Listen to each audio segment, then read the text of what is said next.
श्री दुर्गा सप्तशती छठा अध्याय धूम्रलोचन वध।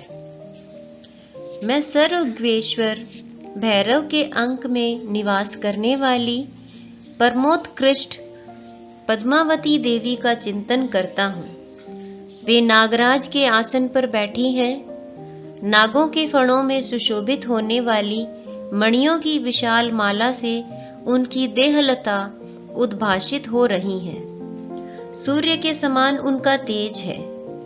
3 नेत्र उनकी शोभा बढ़ा रहे हैं। वे हाथों में माला, कुंभ, कपाल और कमल लिए हुए हैं तथा उनके मस्तक में अर्धचंद्र का मुकुट सुशोभित है।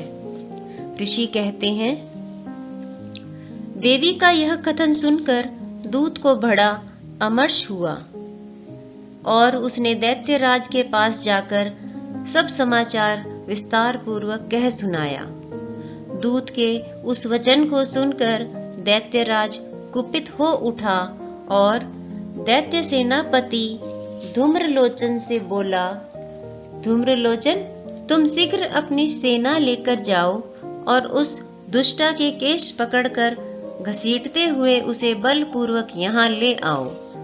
उसकी रक्षा करने के लिए यदि कोई दूसरा खड़ा हो तो वह देवता, यक्ष अथवा गंधर्व ही क्यों न हो, उसे अवश्य मार डालना।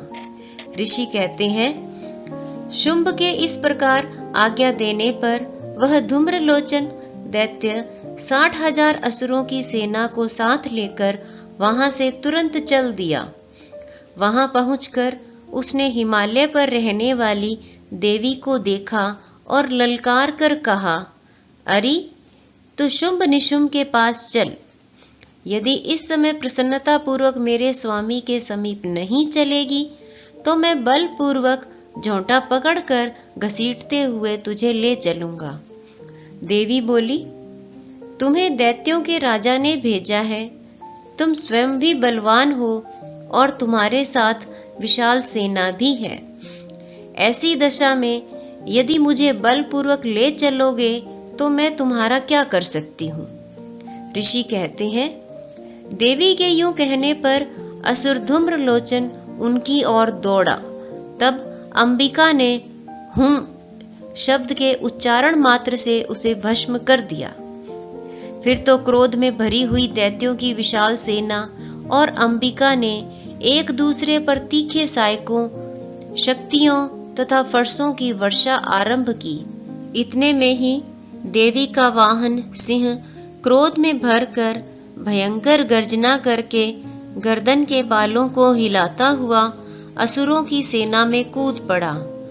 उसने कुछ दैत्यों को पंजों की मार से, कितनों को अपने जबड़ों से और कितने ही महादैत्यों को पटक कर होठ की दाढ़ों से घायल करके मार डाला।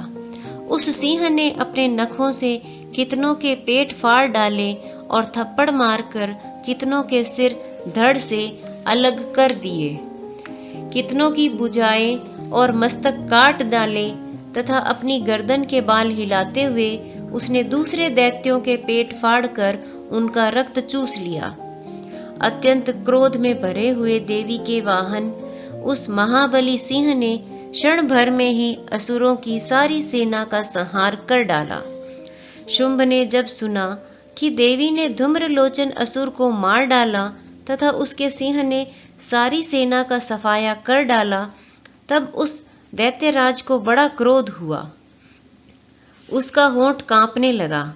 उसने चंड और मुंड नामक 2 महादैत्यों को आज्ञा दी, हे चंड और हे मुंड, तुम लोग बहुत बड़ी सेना लेकर वहां जाओ। उस देवी के झोंटे पकड़कर अथवा उसे बांधकर शीघ्र यहाँ ले आओ। यदि इस प्रकार उसको लाने में संदेह हो तो युद्ध में सब प्रकार के अस्त्र शस्त्रों तथा समस्त आसुरी सेना का प्रयोग करके उसकी हत्या कर डालना। उस दुष्टा की हत्या होने पर तथा सिंह के भी मारे जाने पर उस अंबिका को बांधकर साथ ले शीघ्र ही लौट आना। इस प्रकार श्री मार्कंडेय पुराण में सावर्णिक मनवंतर की कथा के अंतर्गत देवी महात्म्य में धूम्रलोचन वध नामक छठा अध्याय पूरा हुआ। जय अम्बे।